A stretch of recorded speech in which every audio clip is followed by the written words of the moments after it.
dapat peluang untuk produce dalam dua drama, saya rasa benda baru lah untuk saya.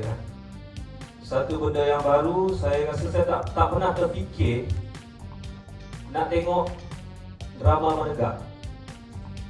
Dulu kita fikir drama mesti frame standard, macam saya tengok filem, tengok dekat TV.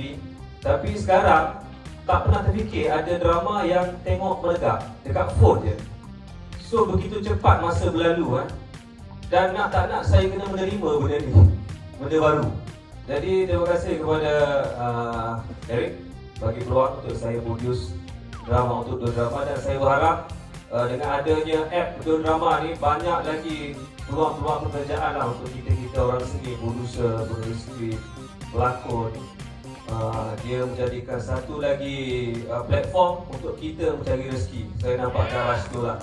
Saya berharap dua drama terus maju, dan kita sebagai orang kreatif, tak kira belakang tabir ke depan kamera ke, dapat berkarya, dapat orang kata mencari rezeki dengan platform-platform yang ada ni dengan lebih maju lagi di masa akan datang lah.